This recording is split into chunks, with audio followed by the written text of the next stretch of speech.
My name's Samantha Cole, 35, and I never thought my family would blindside me like this. Last year, my parents slapped a $20,000 bill into my hands for my sister's wedding reception dress, honeymoon, the works. I stared, thinking it was a bad joke. "You're kidding," I said, but their faces were stone-cold serious. "No way," I shot back, my voice sharp. They didn't budge, acting like I owed them my savings. I was stunned. How could they expect me to bankroll her big day? A few days later, I stopped by their house to drop off Christmas decorations and overheard Dad on the phone. "Don't worry," he said quietly, "she'll pay right after Christmas Eve dinner." My heart sank. They weren't just asking, they had a plan to pressure me at our family's holiday gathering, thinking I'd cave under the festive lights. In their eyes, I wasn't just their daughter, I was their ATM. Anger surged through me, but I kept quiet, my mind racing. They thought they had me cornered, but I was already plotting a move they'd never see coming. By Christmas Eve itself, I had a surprise ready that would flip their world upside down.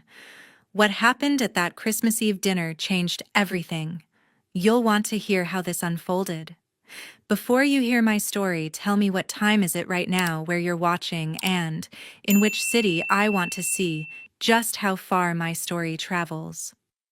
It started 2 months before Christmas. I'm 35, living in Springfield, Missouri, where I've carved out a solid life. I own a cozy apartment, drive a paid-off car, and have no debt weighing me down.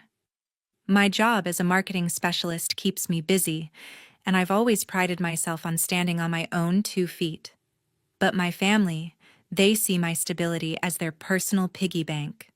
One evening, my phone rang. It was my older sister Celeste, her voice dripping with expectation. "I need you to cover my wedding," she said. Like it was no big deal. $20,000 for the reception dress and honeymoon. You don't have a husband or kids. So what else are you spending it on? I froze, her words hitting like a slap. Did she really think my life was just a blank check for her dreams? "Absolutely not," I said, my tone firm. "That's not my responsibility." She scoffed, acting like I'd insulted her, and hung up. I sat there fuming, feeling like a tool they expected to use. A week later, I went to Mom and Dad's house to help set up for the holidays. As I carried a box of ornaments to the attic, I heard Celeste's voice on speakerphone in the living room. She was talking to Dad. "We'll get her to pay at Christmas dinner," he said, calm and certain. "She won't say no in front of everyone." My hands shook as I set the box down. They weren't just asking, they were plotting to corner me.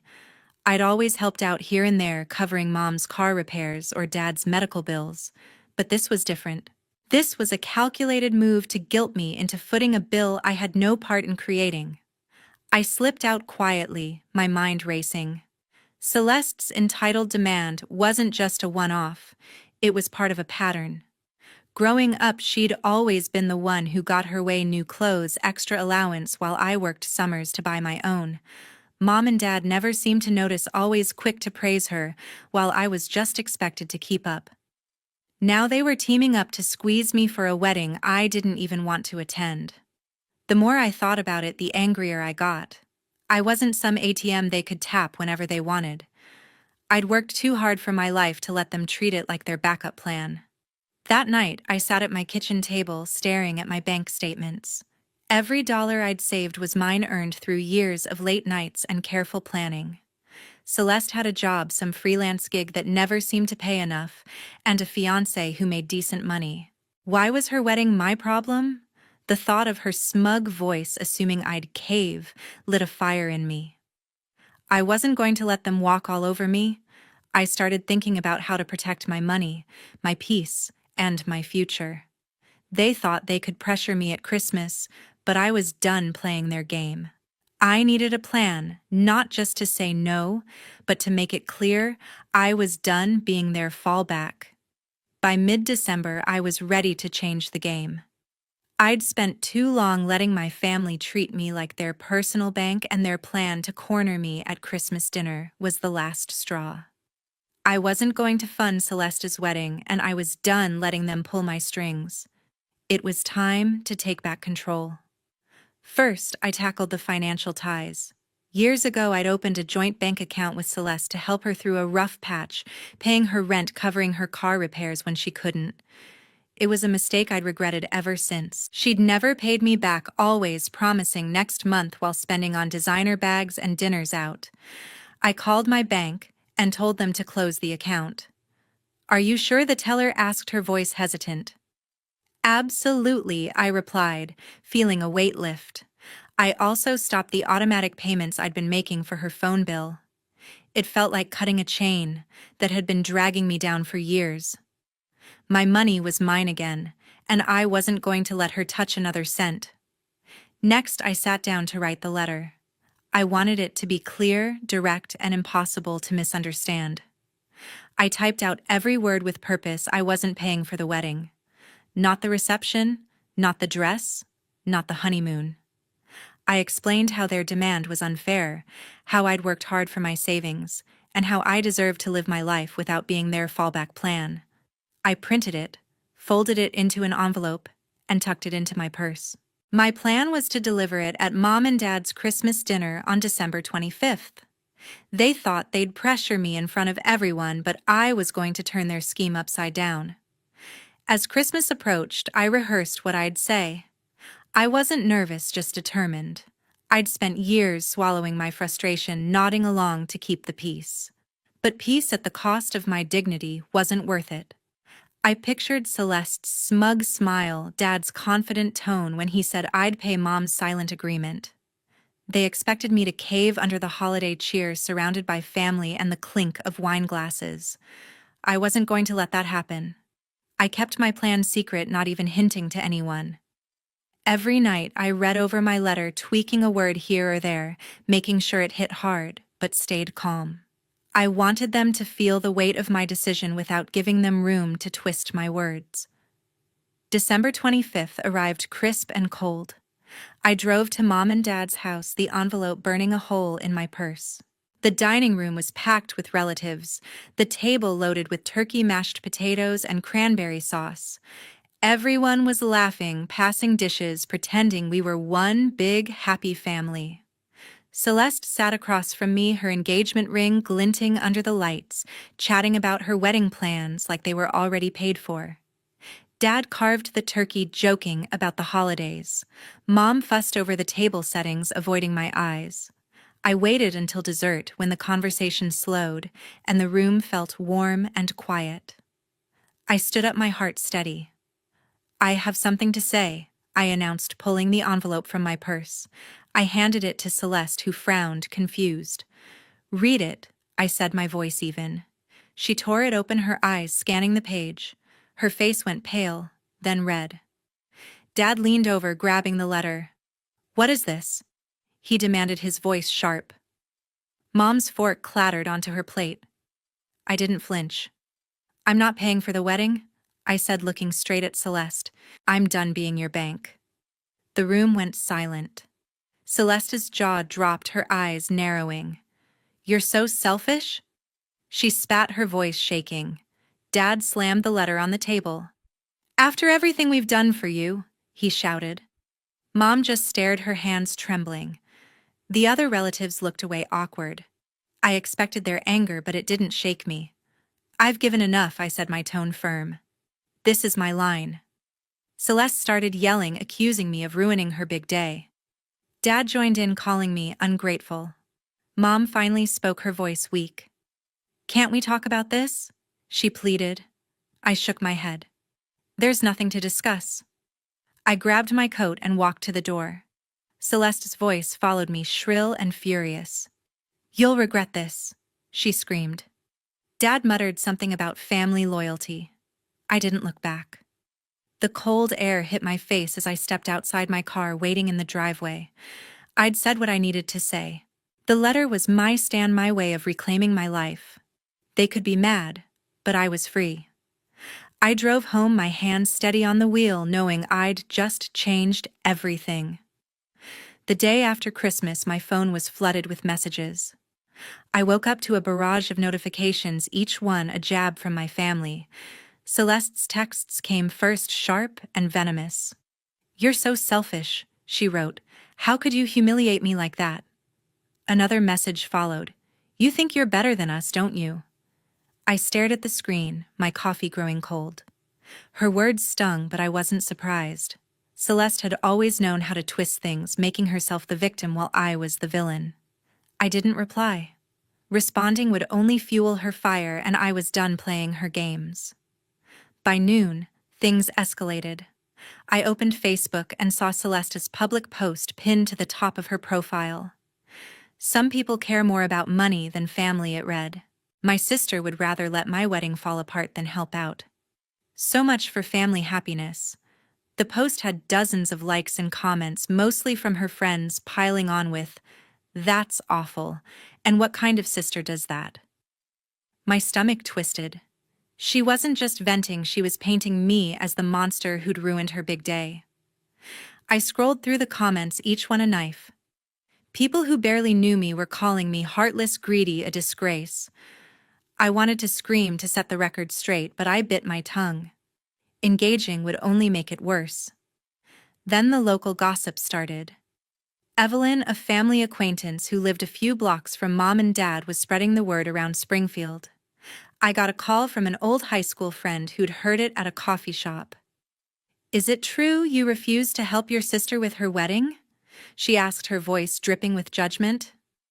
"Evelyn's telling everyone you're too cheap to support your family." I clenched my jaw, explaining I wasn't obligated to bankroll anyone. But the damage was done. At the grocery store, I caught neighbors whispering, their eyes darting toward me. "That's the one who let her sister down," I overheard.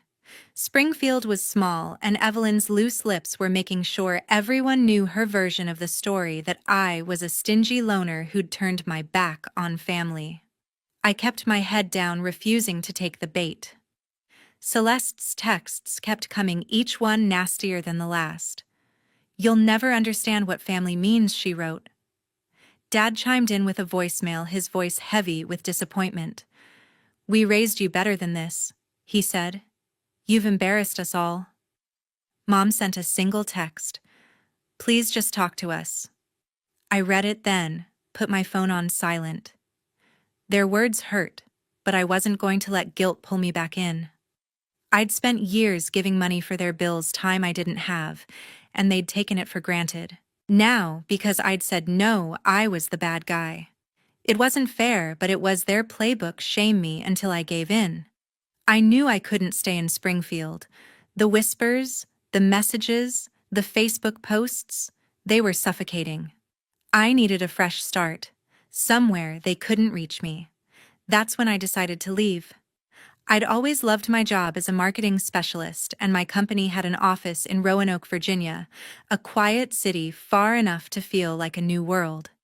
I emailed my boss that week asking about a transfer. "I'm looking for a change," I wrote, keeping it vague. He replied quickly, saying there was an opening in Roanoke, and they'd be happy to have me. I felt a spark of hope the first in weeks. Moving wasn't just about escaping, it was about building a life where I called the shots. I spent the next few days researching apartments in Roanoke, scrolling through listings for one-bedroom places with big windows and quiet streets. I didn't tell anyone in my family about my plans. Celeste was too busy playing the victim online, and Dad and Mom were still stewing over my letter. Evelyn's rumors kept spreading, but I tuned them out. I wasn't going to waste my energy fighting lies. My focus was on the future, packing up my life, tying up loose ends at work, and getting ready for a new chapter. Springfield had been my home, but it was starting to feel like a cage. I wasn't running away. I was choosing myself.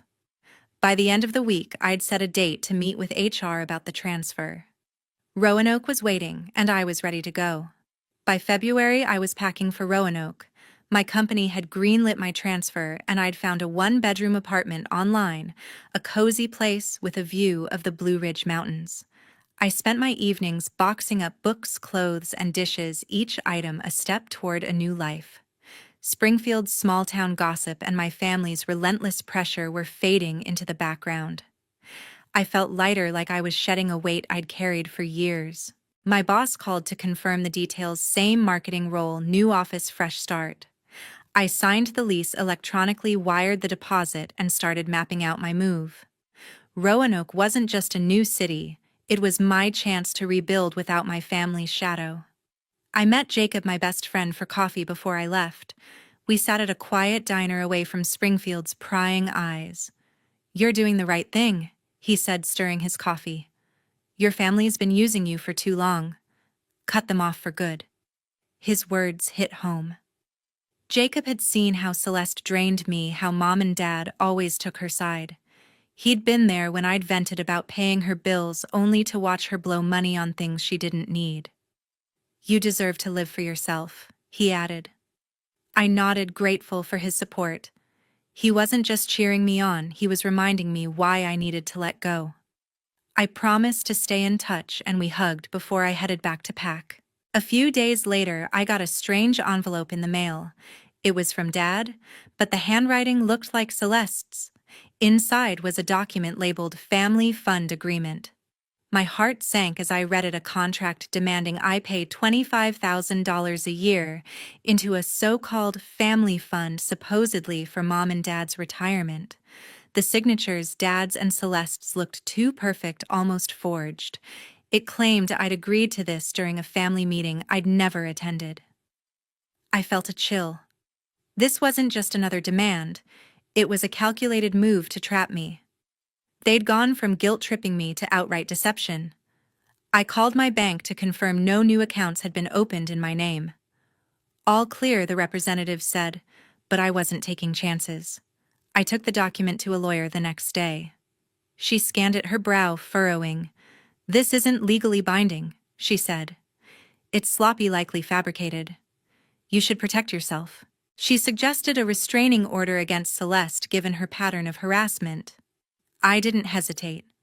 I filed the paperwork at the county courthouse, my hands steady as I signed. The order wouldn't stop Dad or Mom, but it would keep Celeste at a distance.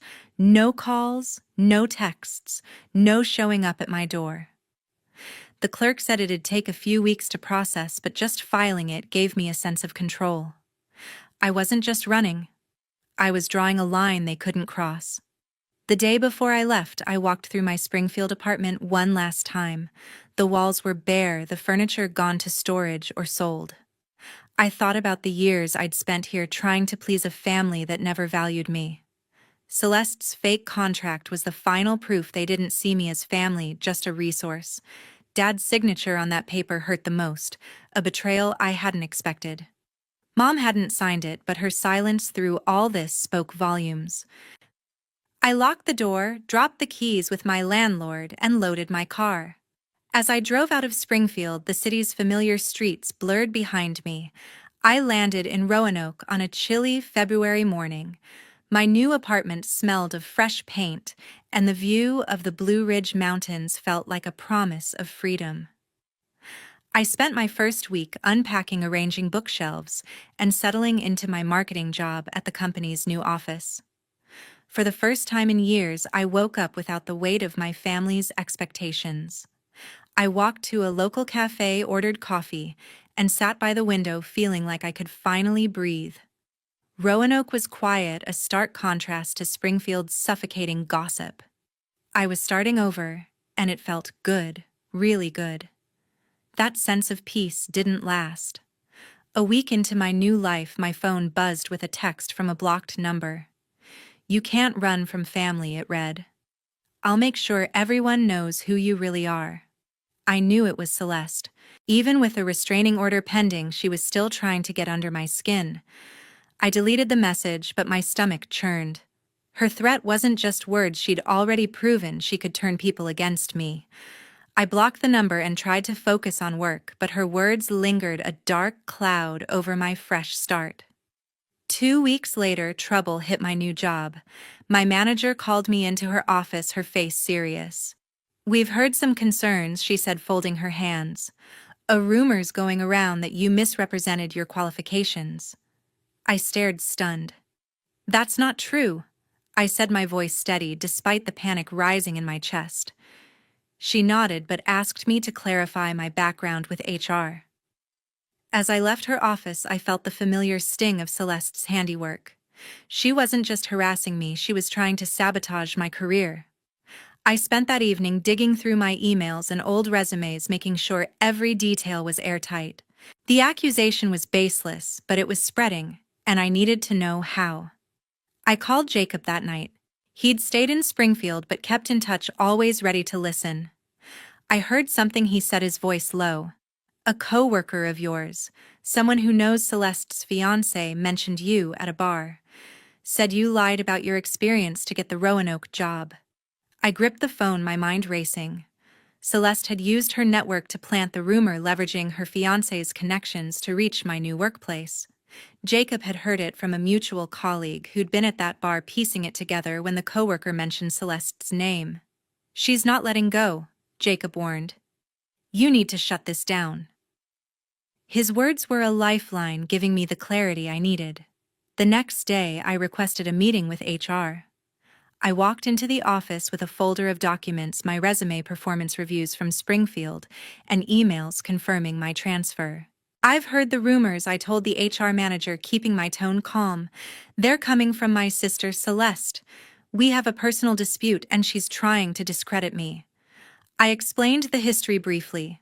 Her demands, the fake contract, the restraining order, without diving into every detail. I handed over my credentials, showing every certification and project I'd led. The HR manager listened, flipping through my file. "This looks solid," she said, her expression softening. "We'll investigate the source of the rumor." A week later, HR called me back. They'd traced the rumor to an external email sent to a junior staff member claiming I'd faked my qualifications. The email's IP address linked to a cafe in Springfield, and the wording matched Celeste's style, vague but vicious. HR dismissed the claim as unfounded, citing my verified records. "You're in the clear," the manager said. "We're sorry this happened." I thanked her, relief washing over me. Celeste's attempt to ruin me had failed, but I knew she wouldn't stop. I saved the HR report just in case I needed it later. Roanoke was my home now, and I wasn't going to let her take it away. 6 months later, a message from Florence pulled me back.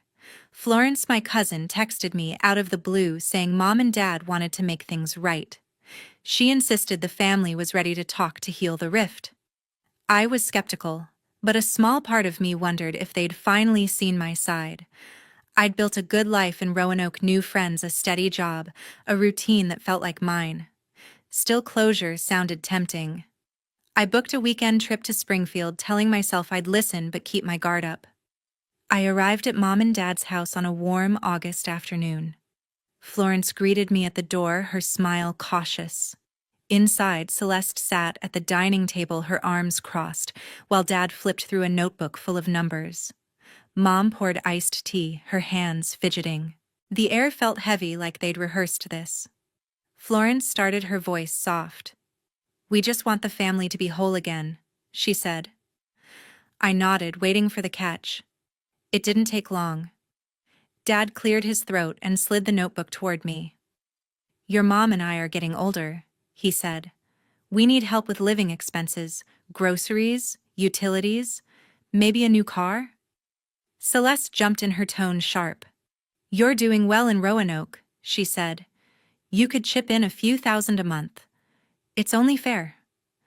I stared at the notebook, a list of expenses neatly typed: rent, medical bills, even a line for miscellaneous. It wasn't a request. It was another demand dressed up as family duty. I felt my chest tighten. This wasn't reconciliation, it was a trap, just like before. They hadn't changed. They still saw me as their wallet, not their daughter or sister. I pushed the notebook back. "No," I said, my voice steady. "I'm not paying for your lives." Celeste's eyes narrowed. "You owe us," she snapped. "After all we've done, you can't just walk away." Dad's face reddened. "This is about family responsibility," he said, his voice rising. Mom looked down, silent as always. Florence tried to mediate, saying, "Let's calm down," but I'd heard enough. I stood my chair, scraping the floor. "I've given you years of my time and money," I said, looking at Celeste, then Dad. "I'm done. This is the last time we're having this conversation." Celeste stood too, her voice venomous. "You'll regret turning your back on us," she said. Dad shook his head, muttering about ingratitude. Mom finally spoke, her voice trembling. "Can't you just help a little?" she asked. I looked at her, wishing she'd stood up for me just once. "I've helped enough," I replied. I walked to the door, my heart pounding but my resolve firm. Florence followed, apologizing, but I waved her off. "It's not your fault," I told her. I stepped outside, the summer heat wrapping around me, and didn't look back. I drove straight to a hotel, unwilling to stay in Springfield another night. My phone buzzed with texts from Celeste. More accusations, more guilt trips. I blocked her number for good. Dad sent a single message. "You're making a mistake." I deleted it. Mom didn't reach out, and that hurt more than I expected. I thought about the years I'd spent trying to please them, always hoping they'd see me as more than a resource. They never did. I checked out of the hotel the next morning and drove back to Roanoke, the miles between us growing with every turn of the wheel. Roanoke welcomed me back with its quiet streets and mountain views. I walked into my apartment, dropped my bag, and felt a weight lift. Springfield was my past, a chapter I'd finally closed. I wasn't running anymore. I was choosing my own path. My job was waiting. My friends were there, and my life was mine. I'd faced my family one last time and walked away whole. They could keep their demands and their drama. I was free, and I wasn't going back. A year after I left, I got an update from a mutual friend. Celeste had lost her job at the marketing firm where she'd worked for years. Apparently, her habit of spreading false rumors caught up with her. A colleague uncovered evidence that Celeste had fabricated stories about co-workers to climb the ranks, and the company fired her after an investigation. I wasn't surprised. Her lies had nearly cost me my career in Roanoke, so it felt like justice that her actions finally had consequences. I didn't feel joy, just a quiet sense of closure, knowing she couldn't hurt me anymore. The friend also told me about Dad and Mom. Without my financial support, they were struggling to make ends meet. Their pension barely covered the basics: groceries, utilities, and a modest apartment. They'd sold their old car and moved to a smaller place outside Springfield. I felt a pang of guilt, but it passed quickly. They'd chosen to side with Celeste, expecting me to bankroll their lives. Now they were living with the reality of those choices. I wished them no harm, but I wasn't responsible for fixing their problems. In Roanoke, my life was flourishing. I'd been promoted to senior marketing manager, a role that challenged me and gave me purpose. I loved leading projects, brainstorming with my team, and seeing my ideas come to life. Outside work, I'd found a tight-knit group of friends. We'd hike the Blue Ridge trails on weekends, share dinners at local restaurants, and laugh over coffee about the little things. My apartment, once just a fresh start, now felt like home, filled with books, plants, and memories I'd made on my terms. I was living for myself, and it felt liberating. Looking back, I learned hard lessons. Setting boundaries with people who take advantage of you isn't selfish, it's survival. My family saw my kindness as weakness, but saying no gave me strength. Prioritizing my mental health meant walking away from toxic ties, even if it hurt. I used to think family meant obligation, but now I know it's about mutual respect. Cutting them off wasn't easy, but it was the only way to protect my peace. I hope my story resonates with anyone facing similar struggles. Know that you're not alone, and it's okay to choose yourself. To everyone who's followed this journey, thank you for listening. Your support means more than you know. I'd love to hear your thoughts in the comments. Have you ever had to set boundaries with family? How did you find the courage to put yourself first? Share your stories, and let's keep this conversation going.